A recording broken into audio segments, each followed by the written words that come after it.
Our Lord Jesus, in his teaching methods, was always driving home points at the most profound level about the character of God.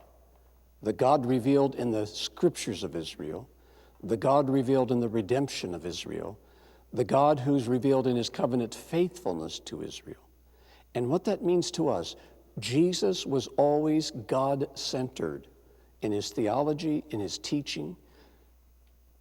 And it was precisely because this had such an impact on the hearts and lives of listeners that he was extraordinarily popular, because it was said of him, even though he taught in the manner other sages taught, he's using methods of instruction that everybody understands.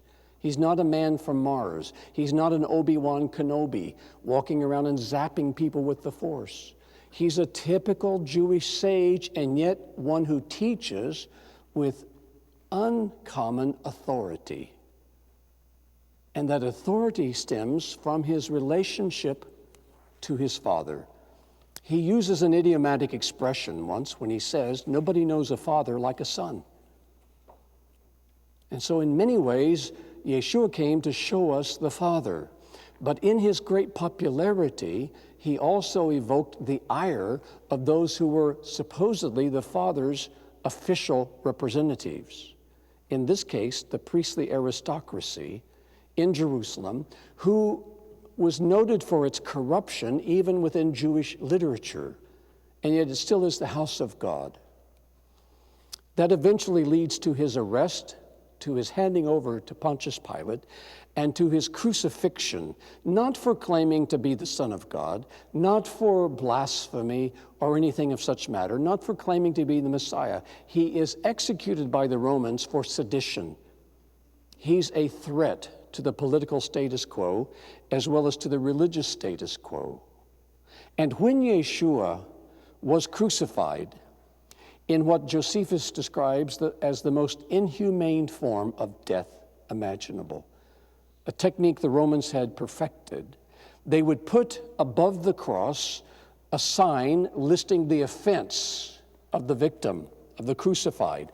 And in John's Gospel, chapter 19, Pontius Pilate places a sign over Yeshua on the cross. John 19, verse 19. Pilate wrote an inscription and put it on the cross. And this was the inscription: Jesus the Nazarene, or Jesus from Nazareth, Melech HaYehudim, King of the Jews. There are, of course, some among these chief priests who are contentious about this. They don't like Jesus being called King of the Jews. But Pilate, in his audacity at the end of verse 22, says, "What I have written, I have written. This is the way it's going to be."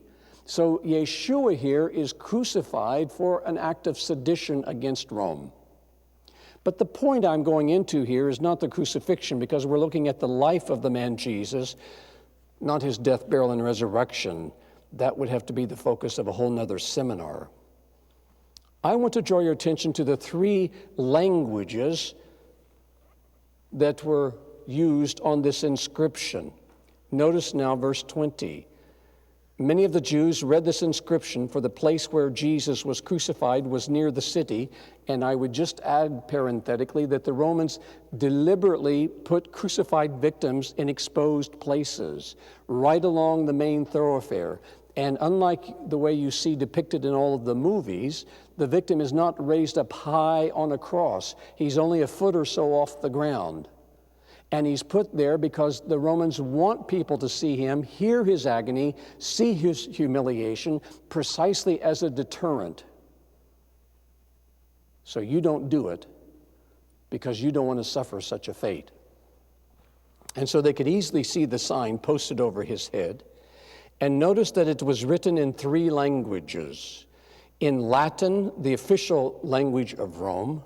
In Greek, the universal language used throughout the Roman Empire in common parlance. Latin was only used on official documents. And in Hebrew. In Latin, Greek, and Hebrew. Why in Hebrew?